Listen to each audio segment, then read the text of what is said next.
안녕하세요. 아가소형 협동조합 대표 신영철입니다. 네, 반갑습니다.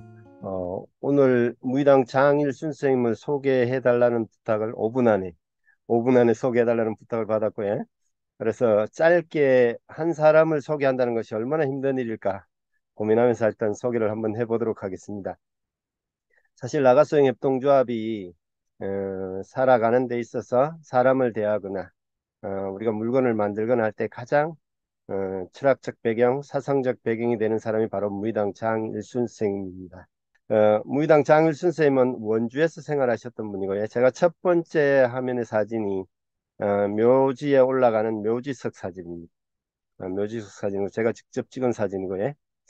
보시면 하나의 풀이었으면 좋겠네. 차라리 밟아도 좋고 짓밟아도 소리 없이 그 속에서 어쩌면 그렇게 무의당 장일순 선생님은 어, 사람들이 이런 평가를 많이 내립니다. 보통 이제 이현주 목사 같은 경우는 부모 없는 집안의 마탱 같은 사람. 그 다음에 사상의 은사라고 하는 이영희 교수님은 다시는 그런 인물이 나오기 힘들 것이다. 그 다음에 이제 아침 이슬 작곡가였던 김민기 선생님은 내겐 아버지 같은 분, 뭐 이렇게 해서 많은 사람들이 이 한 사람을 평가해주고 있습니다. 저는 개인적으로 한 이제 15년 전에 알게 되었고요. 그래서 돌아가신 사후에 알게 되었지만 한국에 이런 사람이 있을까? 이런 생각을 많이 하고 있습니다. 그래서 이 사람의 삶을 보면 간단하게 제가 이제 1928년에 태어났어요. 1994년 67세 이제 영면에 드시는데요. 쭉 활동하신 걸 보면 가장 큰 활동들이 어, 생명운동의 선각자, 우리나라 협동운동의 선구자 이런 표현을 많이 하고 계십니다.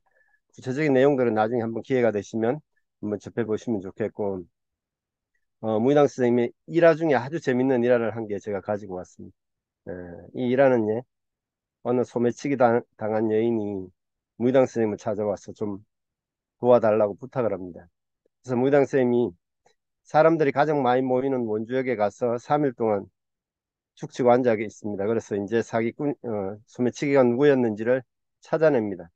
그래서 소매치기에게 쓰고 남은 돈을 돌려받고 자기 돈을 보태서 그 아주머니에게 돈을 돌려줍니다. 그리고 며칠 후 원주역에 나가서 소매치기를 만나서 술과 밥을 사면서 이렇게 말합니다. 미안하네, 내가 자네 영업을 방해했어. 이것은 내가 그 일에 대해서 사과를 하는 밥과 술이라네. 한 잔 받으시고 용서하시라고. 이 말을 들으면 사실 소매치기가 그렇게 살지 마라, 혼내거나 나무라는 것이 아니라 그의 삶을 그대로 인정해 줬다는 이야기입니다. 무이당 선생님은 뭔가 이렇게 살아가시면서 가난한 사람, 아픈 이웃들을 어떻게 대해야 하는지 그것을 가장 잘 보여주신 분이 아닐까. 저희들도 이제 홀로 아이를 키우는 엄마들 이런 분들이 어떻게 살아가고 있는지 그 사람들을 우리가 어떻게 대해야 될지 저희의 자세와 태도를 가장 적나라하게 보여주신 분이 아닌가 이런 생각을 하면서 배우고 있습니다. 그래서 그 특징들을 간단하게 보면 무이당 선생님이 세 가지 제가 오늘 무이당 선생님 특징 이야기를 드리는데요. 첫 번째가 기여랍니다. 나의 자세를 어떻게 할 것인지 이야기를 많이 하고 있습니다. 계문유화 이렇게 있는데 문을 활짝 열고 아래로 흘러라. 가난한 사람을 향해서 가면 거기에는 오류가 없을 것이다. 이런 얘기를 많이 하셨다고 해요.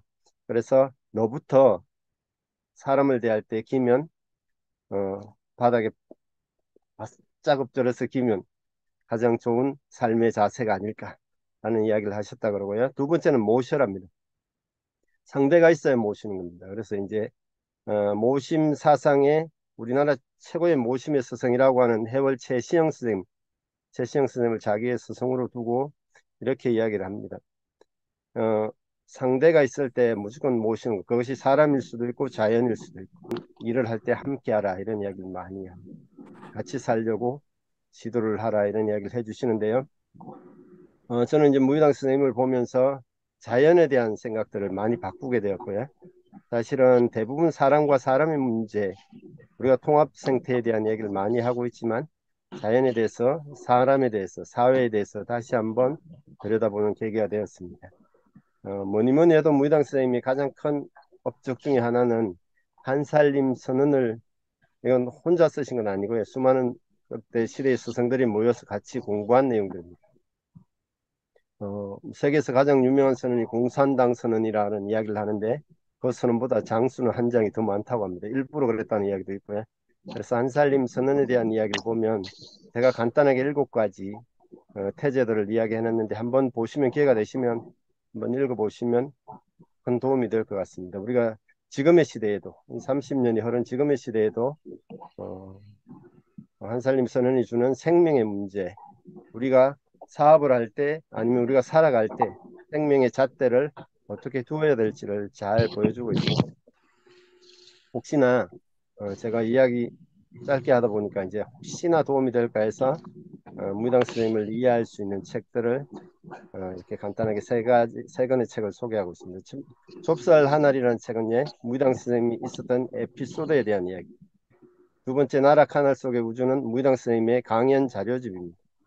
세 번째 장일순 평전은 무당 선생님의 생에 대해서 김삼웅이라고 하는 국립기념관 관장이셨던 분이 쓰셨던 평전입니다. 그래서 이 3가지 중에 한 권이라도 읽으시면 생명운동의 선각자라고 하는 무당 장일순 선생님을 잘 이해하는 시간이 될 것 같습니다.